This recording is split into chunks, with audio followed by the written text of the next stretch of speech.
Hello दोस्तों, नमस्कार। मैं आपका अपना हिमांशु पांडे, हिमांशु जीएस मस्ती पांडे सर में दोस्तों आप सभी का हार्दिक स्वागत, अभिनंदन और तहे दिल से आप सभी का हार्दिक स्वागत करता हूं। जल्द से जल्द अपने दोस्तों और इष्ट मित्रों को लेकर आ जाइए। आज का सेशन आप लोगों के लिए बहुत ही महत्वपूर्ण और बहुत ही इम्पोर्टेंट होने वाला है दोस्तों। तो प्लीज़ इस सेशन को अधिक से अधिक लाइक भी कर दीजिएगा और शेयर भी कर दीजिएगा दोस्तों। आज आप लोगों के लिए हम बहुत ही इंपॉर्टेंट क्वेश्चंस लेकर आ चुके हैं दोस्तों, जो बेहद इंपॉर्टेंट क्वेश्चन आप लोगों के लिए होने वाले हैं। जैसा कि आप सभी को पता है कि यूपी टेट में हमने आपको 30 में 30 नंबर दिए थे और आप लोगों ने सबसे अच्छे नंबर इस बार ईवीएस में ही गेन किए होंगे, और ये ईवीएस आप लोगों का बेड़ा पार कर सकता है सुपर टेट में भी। और सुपर टेट में ईवीएस के वही क्वेश्चंस हम आप लोगों को कराएंगे जो क्वेश्चंस आपको पेपर में हूबहू दिखेंगे। सो प्लीज़ आप हमारे चैनल हिमांशु मस्ती जीएस पांडे सर को लाइक कर दीजिएगा, शेयर कर दीजिएगा और सब्सक्राइब भी कर दीजिएगा। सो प्लीज़ दोस्तों, आज हम लोग पढ़ने वाले हैं पहला क्वेश्चंस जो रहा आपके सामने। तो सो प्लीज़ सबसे पहला क्वेश्चन है दोस्तों कि सर्वाधिक जैव विविधता कहाँ पाई जाती है दोस्तों। तो पहला ऑप्शन है उष्णकटिबंधीय वर्षा वनों में, शीतोष्ण कटिबंध में, शंकुधारी वनों में और उत्तरी ध्रुवी वनों में। तो दोस्तों जल्दी से बताइए कि इसका राइट आंसर क्या होगा दोस्तों। तो इसका राइट आंसर क्या है, आप सभी लोगों को ध्यान रखना है मेरे मित्र कि जो इसका राइट आंसर है, सबसे अच्छा आंसर है दोस्तों, वो ये होगा उष्ण कटिबंधीय वर्षा वनों में दोस्तों। तो ध्यान रखना मेरे बच्चों, तो ध्यान रखना मेरे इष्ट मित्रों कि आप सभी लोगों को इस बात का ध्यान रखना होगा कि जो सर्वाधिक जैवता जहाँ पाई जाती है उसका सही आंसर होगा उष्ण कटिबंधीय वर्षा वनों में दोस्तों। तो इसका राइट आंसर हो जाएगा बेटा ए। और आज आप लोगों को कुछ नया मिलने वाला है इस सीरीज में। और नया क्या मिलने वाला है, क्या मिलने वाला है, क्या मिलने वाला है, क्या मिलने वाला है, तो ये देखिए आपको नया ये मिलने वाला है दोस्तों। आपको नया ये मिलने वाला है जो आप देख पा रहे हैं। यानी अब हम क्वेश्चंस करेंगे और क्वेश्चन से जुड़े हुए बहुत सारे क्वेश्चंस को भी देखेंगे। तो सबसे पहला क्वेश्चन है दोस्तों, जो पहला जैविकता वाला क्वेश्चन था उसके बहुत सारे क्वेश्चंस हमने यहाँ पर लिख रखे हैं, आंसर भी हैं कि सर्वाधिक जैव विविधता दिवस कब बनाया जाता है। तो आप सभी को पता है कि जैव विविधता दिवस कब बनाया जाता है बेटा, 22 मई। कब? हाँ, वेरी गुड, 22 मई। और जैव विविधता अधिनियम, जैव विविधता अधिनियम कब आया बेटा? सन 2002 में आया था आपका जैव विविधता अधिनियम।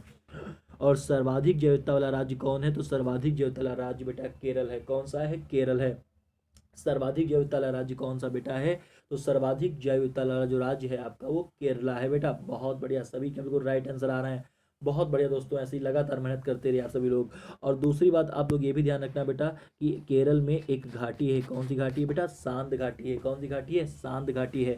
और जबकि अगर मैं आपसे पूछूं बेटा कि बताइए फूलों की घाटी कहाँ पर स्थित है, तो बेटा तो फूलों की घाटी कहाँ पर स्थित है, जल्दी से आंसर दीजिएगा बेटा।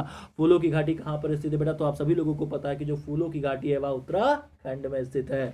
बहुत बढ़िया दोस्तों, चलिए बढ़ते हैं अगले की क्वेश्चंस की ओर। ये रहा दूसरा नंबर क्वेश्चन आप सभी लोगों के स्क्रीन के सामने रहा दोस्तों। तो चलिए दोस्तों करते हैं दूसरे क्वेश्चन को सॉल्व। दोस्तों दूसरा क्वेश्चन है कि संसार का सबसे तेज बढ़ने वाला पौधा कौन है? कमान हानि, आप दोस्तों जल्दी से बताइएगा कि संसार का सबसे तेज बढ़ने वाला पौधा कौन है? बांस? आहा। चावल? आहा। Money plant? आहा। टीक? आहा। क्यों बताऊं मैं आपको, जल्दी से इसका राइट आंसर क्या होगा, जल्दी से ध्यान रखने की कोशिश करिए दोस्तों। इसका राइट जो आंसर होगा दोस्तों वो क्या होगा, तो आपसे अधिक लोगों ने यहाँ पर एक चीज़ ये सोची होगी कि ये होगा बेटा बांस। नहीं होगा, बांस इज द गलत, इनकरेक्ट आंसर। इसका जो सही जवाब होगा वो होगा बेटा मनी प्लांट। क्या होगा? Money plant. संसार का सबसे तेज बढ़ने वाला जो पौधा है वो कौन है? Is the right answer of money plant. ध्यान रखना, संसार का सबसे तेज बढ़ने वाला पौधा कौन है?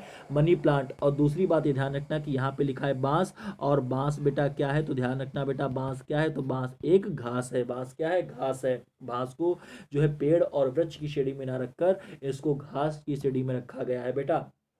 चलिए अब दोस्तों इसी से जुड़े हुए क्वेश्चंस ये रहे आपके सामने, बांस से क्वेश्चंस। और बांस के क्वेश्चन कौन कौन से आ सकते हैं? देखो बेटा, सबसे पहली बात ध्यान रखना कि बांस को लगाया कब जाता है, तो जुलाई से अगस्त। और जुलाई अगस्त में आप लोग स्कूल जाते हो और स्कूल नहीं जाते हो तो आपके पढ़ते हैं क्या? बांस पढ़ते हैं पीछे। ठीक है, तो ध्यान रखना जुलाई और अगस्त में लगाते हैं क्या? बांस लगाते हैं क्या? बांस। स्कूल नहीं जाओगे तो बांस पढ़ेंगे।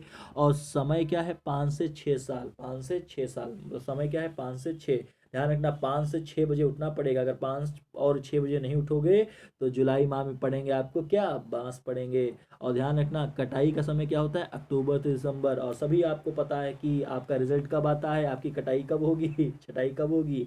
अक्टूबर से दिसंबर। और ध्यान रखना चाय को भी हरा सोना कहते हैं दोस्तों। दोस्तों ध्यान रखना, is a very right question sir, बहुत महत्वपूर्ण क्वेश्चन बन सकते हैं दोस्तों। ध्यान रखना कि चाय को भी हरा सोना कहा जाता है। अगर आपको बांस ना मिले तो ध्यान रखना चाय को भी हरा सोना कहा जाता है। चाय को क्या कहा जाता है? हरा सोना कहा जाता है दोस्तों। एक बार रिवाइज कर लेते हैं दोस्तों। बांस को लगाया कब? जुलाई अगस्त में। स्कूल नहीं गए। कितने बजे समय था? 5 से 6 बजे। 5 से 6 साल। कटाई कब हुई? अक्टूबर से दिसंबर। और चाय को भी क्या कहते हैं? हरा सोना भी कहा जाता है दोस्तों। चलिए इसी श्रृंखला में बढ़ते हैं आगे, और ये रहा तीसरा नंबर क्वेश्चन आप सभी के स्क्रीन के ये सामने। चलिए दोस्तों बताइए, निम्न में से कौन सी फसल मिट्टी को नाइट्रोजन युक्त बनाती है? ऐसी कौन सी फसल है जो मिट्टी को नाइट्रोजन युक्त बनाती है? सबसे पहला आंसर है गेहूं, दूसरा है चना, अगला है आलू, और सबसे लास्ट में है मक्का। तो इसका जो राइट आंसर होगा वो कौन सा होगा? जल्दी से बताइएगा कि निम्न में से कौन सी फसल मिट्टी को नाइट्रोजन युक्त बनाती है? गेहूं, चना, आलू और मक्का। तो इसका राइट आंसर जो आपका होगा वो कौन सा हो जाएगा? जल्दी से सोचिए। इसका राइट आंसर बेटा क्या है? चना है बेटा। क्या है? चना है। ध्यान रखना कि कौन सी फसल मिट्टी को नाइट्रोजन युक्त बनाती है। तो ध्यान रखना, अगर चना लगाएंगे तो मिट्टी को नाइट्रोजन मिलेगा। क्या मिलेगा? नाइट्रोजन मिलेगा। ध्यान रखना, बहुत ही इंपॉर्टेंट क्वेश्चन है बेटा। ध्यान रखना, बहुत इंपॉर्टेंट क्वेश्चन हैं। यहाँ से बहुत सारे क्वेश्चन आप सभी लोगों के पेपर में पूछे जाते हैं। चलिए दोस्तों, यहाँ की श्रृंखला को आगे देखते हुए यहाँ से कुछ क्वेश्चंस भी देखते हैं नाइट्रोजन के, और ये रहे नाइट्रोजन के क्वेश्चन आप सभी के स्क्रीन के सामने। तो देखिए दोस्तों, नाइट्रोजन के क्वेश्चन हम आप सभी लोगों को लेकर आए हैं। अगर आपको सेशन हमारा अच्छा लग रहा है तो please like and share everyone, please दोस्तों जल्दी से। तो देखिएगा दोस्तों, यहाँ पे क्या लिखा हुआ? यहाँ पे लिखा है कि वायुमंडल में नाइट्रोजन कितने परसेंट है बेटा? तो वायुमंडल में नाइट्रोजन है 78%। और पौधे नाइट्रोजन को हमेशा किस रूप में ग्रहण करते हैं? तो पौधे नाइट्रोजन को हमेशा नाइट्रेट के रूप में ग्रहण करते हैं। कैसे ग्रहण करते हैं? नाइट्रेट के रूप में। ये बेहद इंपॉर्टेंट क्वेश्चन है दोस्तों। ध्यान रखना, पौधे नाइट्रोजन को हमेशा नाइट्रेट के रूप में ग्रहण करते हैं। और इसका प्रयोग रंगमंच पर धुएं के रूप में किया जाता है। आपने देखा होगा कि एक नायक होता है और एक नायिका होती है, और नायिका नायक की ओर दौड़ते हुआ क्या कहती है? नायिका जब नायक की ओर दौड़ती है तो कहती है क्या? क्या कहती है बोलो? और जब नायक नायिका की ओर दौड़ता है तो क्या कहता है? कहता है रेशमा कहाँ हो तुम? ठीक है। तो जब नीचे से धुआं देखा होगा सफेद रंग का निकलता है ना बेटा, तो यही नाइट्रोजन का धुआं होता है। चलिए आगे बढ़ते हैं, और क्वेश्चन नंबर 4 आप सभी के सामने ये रहा दोस्तों। तो जल्दी से जल्दी दोस्तों इसका आंसर आप सभी लोग देने की कोशिश करिएगा। बहुत अच्छे क्वेश्चंस आप सभी लोगों को लेकर आए, बहुत अच्छे क्वेश्चंस हैं, और देखते हैं कौन कौन इसका जवाब दे पाएगा दोस्तों। जल्दी से जल्दी देखो, लिखा हुआ है कि अत्यधिक वर्षा वाले क्षेत्रों में भारी वर्षा होती है, अतः वहाँ वन होते हैं। कैसे दोस्तों? अधिक वर्षा वाले क्षेत्रों में भारी वर्षा होती है, अर्थात वन वहाँ कैसे होंगे? अरे भैया, जब तुमसे कह रहा है कि अधिक वर्षा है और भारी वर्षा है, तो भारी वर्षा वाले में वन कैसे होंगे? तो सदा हरित वन होंगे, सदाबहार वहां पर रहेगी। और इसका रीजन क्या है? क्योंकि वहां पर होती है क्या? भारी वर्षा होती है। तो इधर राइट आंसर इसका क्या हो जाएगा बेटा? ए हो जाएगा। क्या हो जाएगा? ए हो जाएगा। सदा हरित वन हो जाएंगे। क्या हो जाएगा? सदा हरित वन हो जाएगा। तो अधिक वर्षा वाले क्षेत्रों में भारी वर्षा होती है, अतः वह वन कैसे होते हैं? तो सदा हरित वन होते हैं। अब इसका क्वेश्चन आप सभी लोगों के सामने है, ये रहा चौथे नंबर का। देख पा रहे हैं लगातार आप लोगों के बीच बहुत अच्छे अच्छे क्वेश्चन लेकर आ रहा हूं, तो प्लीज दोस्तों लाइक एंड शेयर एवरीवन। दोस्तों देखिएगा, लिखा हुआ है कि किसी भी क्षेत्र में 33% वन होना अनिवार्य है। किसी भी क्षेत्र में कितना वन होना अनिवार्य है? तो किसी भी क्षेत्र में 33% वन होना अनिवार्य है। और उष्ण कटिबंधीय सदाबहार वन में जो है कैसी भूमियां पाई जाती हैं? देखो आज लिखा है, आज नहीं होगा। यहाँ पे क्या होगा? तो यहाँ पे होगा आर्द्र। क्या होगा बेटा?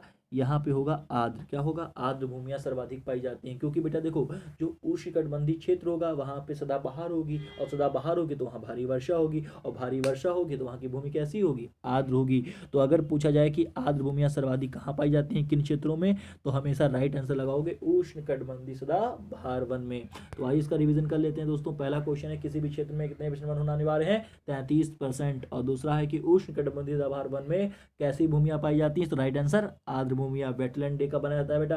तो ध्यान रखना, वेटलैंड डे बनाया जाता है 2 फरवरी। कब बनाया जाता है बेटा? वेटलैंड डे बनाया जाता है बेटा 2 फरवरी को बनाया जाता है। चलिए दोस्तों श्रृंखला में आगे बढ़ते हैं। सेशन अच्छा लग रहा है तो लाइक एंड शेयर करिएगा। और ये रहा 5वां नंबर का क्वेश्चन आप सभी के सामने रहा दोस्तों। चावल की खेती के लिए आवश्यक वर्षा है कितनी? नंबर पहला है 100 सेंटीमीटर, दूसरा है 200 सेंटीमीटर, तीसरा है 300 सेंटीमीटर, चौथा है 400, नहीं 180 सेंटीमीटर। तो चावल की खेती के लिए लिए आवश्यक वर्षा कितनी आवश्यक है, जल्दी से सोच लीजिए, कमॉन, मन में सोच लीजिए जल्दी से आप सभी लोग। तो चावल की खेती के लिए आवश्यक कितना है, तो बिल्कुल सही आप लोगों ने सोचा, चावल की खेती का सबसे राइट आंसर ये होगा 100 सेंटीमीटर, क्योंकि चावल की खेती के लिए 80 से 100 सेंटीमीटर तक वर्षा होना क्या है, आवश्यक है। तो ध्यान रखना, अगर 80 नहीं मिलेगा तो 100 तक तो है ही है। तो चावल और गेहूं की खेती के लिए कितना सेंटीमीटर वर्षा आवश्यक है, तो 100 सेंटीमीटर वर्षा क्या है बेटा, आवश्यक है। चलिए दोस्तों, इसी श्रृंखला में हम लोग क्वेश्चन भी देखते हैं। ये रहे क्वेश्चन, कितना अच्छा लग रहा है क्वेश्चन ना। चलिए देखते हैं दोस्तों, सबसे पहला चावल से क्वेश्चन है कि अंतरराष्ट्रीय चावल अनुसंधान केंद्र कहाँ है, इंटरनेशनल राइस रिसर्च सेंटर कहाँ है दोस्तों, फिलीपींस मनीला कहाँ है बेटा, फिलीपींस मनीला है। और जबकि नेशनल राइस रिसर्च सेंटर पूछेगा, नेशनल राइस रिसर्च सेंटर पूछेगा तो आप लोग क्या कहोगे, उड़ीसा कटक, उड़ीसा कटक, यहाँ सुभाष चंद्र बोस का जन्म हुआ था बेटा। और ध्यान रखना कि चावल को अगर आप लोग बार बार धोगे, चावल को अगर आप पॉलिश कर दोगे तो कौन सा विटामिन नष्ट हो जाएगा, विटामिन B1 नष्ट हो जाएगा। कौन सा विटामिन नष्ट हो जाएगा, विटामिन B1 नष्ट हो जाएगा दोस्तों। एक बार रिवाइज कर लीजिए, अंतरराष्ट्रीय चावल अनुसंधान केंद्र कहाँ है दोस्तों, फिलीपींस मनीला है दोस्तों। और दूसरा है राष्ट्रीय चावल अनुसंधान केंद्र कहाँ है, तो बेटा राष्ट्रीय चावल अनुसंधान केंद्र उड़ीसा कटक है दोस्तों। और अगला है चावल को बार बार धोने पर कौन सा विटामिन नष्ट हो जाएगा, तो चावल को बार बार धोने पर विटामिन B1 नष्ट हो जाएगा दोस्तों। सेशन को लाइक और शेयर करिएगा अगर अच्छा लग रहा है दोस्तों। और ये रहा क्वेश्चन नंबर 6 आप सभी के सामने, तो जल्दी से बताइएगा आंसर क्या होगा। मरुस्थलों का राजा किस वन को कहा जाता है मेरे मित्र, तो ध्यान रखना, जल्दी से बोलिए क्या होगा, रेगिस्तानी ओक होगा कि खेजड़ी होगा कि बबूल होगा कि नागफनी होगा। कमॉन हानि, अब दोस्तों जल्दी सोच लीजिए, मरुस्थलों का राजा किस वन को कहा जाता है, तो मरुस्थलों का राजा किस वन को कहा जाता है बेटा, रेगिस्तानी ओक नहीं होगा, तो ऑस्ट्रेलिया में पाया जाता है दोस्तों। बताइए जल्दी से, बबूल नागफनी खिचड़ी तो सब राजस्थान में पाए जाते हैं, तो आप लोग इसमें बबूल सोच रहे होगे, नागफनी सोच रहे होगे, बट ऐसा बिल्कुल भी नहीं होगा। मरुस्थलों का राजा किस वन को कहा जाता है बेटा, खेजड़ी वृक्ष को कहा जाता है। और आप सभी को पता है कि जो बबूल है और जो नागफनी है, ये दोनों के दोनों जो पेड़ आपके हैं ये मरुस्थल में ही पाए जाते हैं। बट मरुस्थलों का राजा किस वन को कहा जाता है, खेजड़ी को कहा जाता है। आइए जानते हैं खेजड़ी के बारे में कुछ इंपॉर्टेंट फैक्ट। चलिए दोस्तों बढ़ते हैं आगे, और ये रहे खेजड़ी के बारे में इंपॉर्टेंट फैक्ट दोस्तों। सबसे पहली बात ध्यान रखना, मरुस्थल में वर्षा कितने सेंटीमीटर से कम होती है दोस्तों, 50 सेंटीमीटर से वर्षा कम होती है। मरुस्थल में जो वर्षा होती है बेटा कितने सेंटीमीटर से कम, 50 सेंटीमीटर से कम होती है। और राजस्थान का राजकीय वृक्ष क्या है बेटा, खेजड़ी है। राजस्थान का राजकीय वृक्ष क्या है बेटा, खेजड़ी है। नोट कर लो फटाक से। आंदोलन कौन संबंधित है, बिश्नोई आंदोलन है। और कौन सी महिला संबंधित है, अमृता देवी महिला जो है संबंधित है। आप सभी को जानकर हैरानी होगी कि खेजड़ी वृक्ष के फायदे बहुत हैं। इसकी पत्तियों से हम लोग चारा बना लेते हैं, फली सब्जी बना लेते हैं, लकड़ी में कभी कीड़े नहीं लगते हैं, और छाल से औषधि बना सकते हैं, और बच्चे इसकी छांव में खेलते हैं। इसलिए खेजड़ी वृक्ष बहुत ही उपकारी है। और ध्यान रखना कि राजस्थान का इसलिए सरकार ने इसे राजकीय वृक्ष घोषित कर दिया। इसको नोट भी करते रहिएगा। और ध्यान रखना कि आंदोलन कौन संबंधित है, बिश्नोई आंदोलन। अमृता देवी, उनकी बेटियां और 363 लोगों ने जान गंवा दी इस वृक्ष को बचाने के लिए। इसलिए राजस्थान सरकार ने विश्वास दिलाया कि यह वृक्ष बहुत ही आवश्यक है, और आज ये राजस्थान का राजकीय वृक्ष है। जिस प्रकार यूपी का राजकीय वृक्ष कौन है, तो दोस्तों कौन है आप सभी को पता है। आप सभी लोग कमेंट करके बताइएगा कि उत्तर प्रदेश का राजकीय वृक्ष क्या है। हम आप सभी लोगों के कमेंट का वेट करेंगे। हमने बीच में क्वेश्चन इसीलिए पूछा क्योंकि कुछ लोग आधे क्वेश्चन देखते हैं, पूरे नहीं देखते हैं, इसलिए बीच में हमने क्वेश्चन पूछा। जल्दी से कमेंट करके आप सभी लोग जरूर बताइएगा कि यूपी का राजकीय वृक्ष क्या है, उत्तर प्रदेश का। चलिए दोस्तों आगे बढ़ते हैं, और ये रहा 7वां नंबर क्वेश्चन आप सभी के सामने। निम्न में से किसको हरा सोना कहते हैं दोस्तों, जल्दी से बोलिएगा। नंबर 1 कृषि, नंबर 2 कॉफी, 1 और इनमें से कोई नहीं। अब तो या तो इसमें बांस भी नहीं है, अब तो इसमें कॉफी भी नहीं है, अब तो इसमें बांस भी नहीं है, अब तो इसमें बांस और जो है चाय भी नहीं है। तो अब आप इसमें क्या करोगे बेटा, तो कृषि नहीं होगा, कॉफी नहीं होगा, क्या होगा, वन होगा। क्या होगा, वन होगा। वनी के अंदर तो बांस आएंगे बेटा। तो ध्यान रखना बेटा कि निम्नलिखित में से हरा सोना किसको कहते हैं। यहाँ से क्वेश्चन इस बार सुपर में पक्का बनेगा दोस्तों। तो कृषि है, कॉफी है, वन है, और इनमें से कोई नहीं है। तो ध्यान रखना बेटा कि निम्नलिखित में से हरा सोना किसको कहते हैं, तो हरा सोना बेटा वन को कहते हैं। किसको कहते हैं बेटा, हरा सोना बेटा वन को कहते हैं। ध्यान रखना। चलिए दोस्तों, यहाँ से कुछ इंपॉर्टेंट क्वेश्चन अगर बनते हैं तो हम आपको दिखा रहे हैं। ये देखिएगा 7वां नंबर क्वेश्चन आप सभी के सामने, और ये वही है जो हम आपको पढ़ा चुके हैं दोस्तों। ध्यान रखना, बांस को लगाते कब है, जुलाई से अगस्त। समय क्या है, 5 से 6 साल। कटाई कब होती है, अक्टूबर से दिसंबर। और चाय को भी हम लोग क्या कहते हैं, हरा सोना कहते हैं दोस्तों। So please let's start next question. और देखिएगा बहुत प्यारा सा क्वेश्चन है दोस्तों, झूम कृषि कहाँ पर की जाती है दोस्तों, झूम कृषि कहाँ पर की जाती है, झूम बराबर झूम बराबर झूम, झूम बराबर झूम बराबर झूम। तो झूम खेती बेटा कहाँ की जाती है, अगर आपसे पूछा जाए कि झूम खेती क्या होती है तो आप ये मत कहना कि यार झूम झूम कर करने वाले जो कृषि होते हैं वो जो झूम कर जो कृषि करते हैं बेटा वो झूम कृषि होती नहीं, गलत हो बेटा। सबसे पहला क्वेश्चन उत्तर पूर्वी भारत, दूसरा दक्षिण पश्चिम भारत, अगला है उत्तर भारत और अगला है दक्षिण पूर्व भारत। तो बेटा इसका राइट आंसर क्या हो जाएगा, राइट आंसर क्या हो जाएगा, इसका राइट आंसर बेटा क्या है, राइट आंसर ये है उत्तर पूर्वी भारत। दोस्तों ध्यान रखना, झूम कृषि कहाँ पर की जाती है, तो झूम कृषि की जाती है उत्तर पूर्वी भारत में। आइए जानते हैं झूम कृषि से कुछ इंपॉर्टेंट क्वेश्चंस। तो ये रहे आपके सामने दोस्तों, लगातार दोस्तों हमें पता है कि अच्छा लग रहा होगा तो लाइक एंड शेयर दोस्तों जरूर करिएगा। झूम कृषि की अगर दोस्तों बात की जा रही है तो ध्यान रखना कि वृक्षों और वनस्पतियों को जलाकर, वृक्षों और वनस्पतियों को जलाकर यह कृषि की जाती है। ध्यान रखना इसमें क्या होता है, किसी छोटी सी भूमि की पर जो वृक्ष और वनस्पतियां होते हैं उनको जला देते हैं, राख इकट्ठा होती है और उसी के ऊपर खेतों की प्लगिंग करके खेती स्टार्ट कर देते हैं। फिर उसके बाद जब फसल कट जाती है तो वह स्थान 3 से 4 सालों के लिए छोड़ देते हैं और दूसरे स्थान पर यही प्रक्रिया अपनाते हैं। इसीलिए बेटा इसे हम क्या कहते हैं, स्थानांतरण कृषि भी कहते हैं, ध्यान रखना। और यह भारत में कहाँ होती है, उत्तर पूर्वी भारत, जैसे असम में, मणिपुर में, मिजोरम में, नागालैंड में और मेघालय में दोस्तों। तो बहुत ही अच्छे क्वेश्चन हैं दोस्तों, अगर लगातार आपको क्वेश्चन अच्छे लग रहे हैं तो please like and share everyone दोस्तों। एक बार रिवाइज करते हैं, वृक्षों और वनस्पतियों को जलाकर इस खेती को किया जाता है और इसका अन्य नाम क्या है, तो इसे स्थानांतरण कृषि भी कहा जाता है। और भारत में उत्तर पूर्वी भाग पूरा का पूरा होगा, जैसे असम है, मणिपुर है, मिजोरम है, नागालैंड और मेघालय। सेवन सिस्टर आप देखे होंगे ना, वही वाला है पॉइंट। ठीक है, चलिए दोस्तों क्वेश्चन अच्छे लग रहे हैं ना, सो प्लीज़ कमेंट जरूर करके बताइएगा आप सभी लोग। और देखिएगा ये रहा क्वेश्चन आप सभी के सामने, कौन सा बेटा क्वेश्चन सामने है, तो वन के पेड़ों की छाल के ऊपर उगे मिलते हैं। जो वन के पेड़ होते हैं उनके ऊपर जो उगे हुए होते हैं छाल के ऊपर, उन्हें क्या कहते हैं, नंबर 1 जीवाणु, नंबर 2 लाइकेन, नंबर 3 कवक और अगला है इनमें से कोई नहीं। दोस्तों इसका राइट आंसर क्या होगा, फटाक से कमेंट करके बताना बेटा। इसका राइट आंसर होगा क्या क्या क्या क्या क्या, तो इसका राइट आंसर है बेटा लाइकेन। इसका सही आंसर क्या होगा, ध्यान रखना बेटा कि वनों के पेड़ों की छाल के ऊपर जो उगे मिलते हैं वो क्या मिलते हैं, हमको लाइकेन मिलते हैं। क्या मिलते हैं बेटा, लाइकेन मिलते हैं। क्या मिलते हैं, लाइकेन मिलते हैं। तो इसका राइट आंसर क्या होगा, लाइकेन। आइए जानते हैं लाइकेन से। लाइकेन एक सहजीवी पौधा, आप सभी को पता है लाइकेन कैसा पौधा है बेटा, सहजीवी पौधा है। कैसा है, सहजीवी। सहजीवी का मतलब एक दूसरे पर क्या होते हैं दोस्तों, निर्भर होते हैं। आइए दोस्तों यहाँ से कुछ क्वेश्चंस देखते हैं। ये रहा लाइकेन से क्वेश्चन आप सभी के सामने दोस्तों, बड़ा मजा आ रहा होगा, बड़े अच्छे क्वेश्चन साथ लग रहे होंगे बेटा।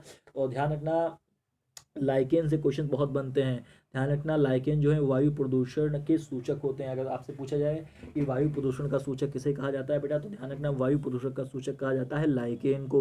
और सर्वाधिक उष्ण कटिबंधीय क्षेत्रों में पाए जाते हैं। ध्यान रखना लाइकेन किन क्षेत्रों में पाए जाते हैं, तो लाइकेन उष्ण कटिबंधीय क्षेत्रों में पाए जाते हैं। कहाँ पे, उष्ण कटिबंधीय क्षेत्रों में पाए जाते हैं बेटा। बहुत बढ़िया, सभी के राइट आंसर आ रहे हैं, बहुत बढ़िया, लगातार ऐसे मेहनत करते रहिए दोस्तों। तो ध्यान रखना वायु प्रदूषण के सूचक होते हैं, सर्वाधिक उष्ण कटिबंधीय क्षेत्रों में पाए जाते हैं। कैसा कैसे पौधा होता है, सहजीवी पौधा होता है। चलिए दोस्तों बढ़ते हैं आगे और देखते हैं अगला क्वेश्चन। अगला क्वेश्चन ये रहा आप सभी के सामने। तो देखिएगा दोस्तों, अब देखिएगा वन महोत्सव किससे संबंधित, अरे रटा हुआ है सभी को बेटा, सभी को रटा हुआ है क्वेश्चन। वन महोत्सव किससे संबंधित है, नंबर 1 पेड़ काटना, नंबर 2 पेड़ लगाना, नंबर 3 फसलों में वृद्धि और नंबर 4 पौधों का संरक्षण। और ध्यान रखना मैं इसका आंसर नहीं बताने वाला हूँ, मैं इसका आंसर नहीं बताने वाला हूँ। आप लोग इसका आंसर सभी लोग कमेंट बॉक्स में करके बताइएगा। और अगली क्लास में इस वाले क्वेश्चन का आंसर मैं ज़रूर, जो सबसे पहले कमेंट करेगा उसका मैं नाम लूँगा और उसका मैं आंसर बताऊँगा। जो इसके सही आंसर देगा उनके सबके नाम अगली वाली वीडियो में हम लेंगे। इसीलिए आप सभी लोग इसके कमेंट करके ज़रूर नाम बताइएगा कि इसका सही आंसर क्या होगा। और जो सबसे पहला आंसर देगा उसका नाम लिया जाएगा और जो सही आंसर सारे देंगे उनके सबके नाम अगली वाली वीडियो में लिए जाएंगे दोस्तों। तो इसका आंसर सभी लोग बताइएगा। लेकिन आइए जानते हैं इससे जुड़े हुए कुछ इंपॉर्टेंट क्वेश्चन। ये रहा आपके सामने क्वेश्चन दोस्तों, देखते हैं दोस्तों यहाँ पे कौन कौन से क्वेश्चन आप लोगों के लिए इंपॉर्टेंट है दोस्तों। तो सबसे पहला क्वेश्चन ध्यान रखना कि वन महोत्सव कब बनाया जाता है, तो बेटा जुलाई का प्रथम सप्ताह। वन महोत्सव कब बनाया जाता है बेटा, जुलाई का प्रथम सप्ताह बनाया जाता है। और वन महोत्सव के जनक कौन है बेटा, के एम मुंशी हैं। कौन है, के एम मुंशी हैं। और वन अग्नि सप्ताह दिवस कब मनाया जाता है? तो फरवरी का प्रथम सप्ताह। कब बेटा? फरवरी का प्रथम सप्ताह। तो एक बार रिवाइज और कर लीजिए, वन महोत्सव सप्ताह दिवस जुलाई का प्रथम सप्ताह। और जनक कौन है? के.एम. मुंशी। और वन अग्नि सप्ताह दिवस कब बनाया जाता है बेटा? फरवरी का प्रथम सप्ताह। तो सभी के बिल्कुल राइट आंसर आ गए दोस्तों। लगातार आप लोग ऐसे ही मेहनत करते रहिए और बढ़िए आगे और जीवन में खूब तरक्की करिए दोस्तों। तो आप सभी लोगों का दोस्तों हमारे इस वीडियो पर आने के लिए बहुत बहुत धन्यवाद। थैंक्स फॉर वॉचिंग दोस्तों। और आप अगर हमारे चैनल पर नए हैं दोस्तों तो आप हमारे वीडियो को लाइक और शेयर और सब्सक्राइब भी कर दीजिए और अपना सुझाव कमेंट बॉक्स में लिख के दिखाइए। हम आपके कमेंट बॉक्स में आपका सुझाव जरूर देखेंगे और अपने अनुसार लाने की कोशिश करेंगे। सो प्लीज़ दोस्तों हमारे वीडियो को लाइक एंड शेयर जरूर करिएगा दोस्तों। और मिलते हैं फिर एक नए वीडियो में। तब तक के लिए आप लोगों का बहुत बहुत धन्यवाद दोस्तों। ठीक है, तो आप हमारे वीडियो में ऐसे ही अपना प्यार बनाए रखिए। मिलते हैं अगले वीडियो में।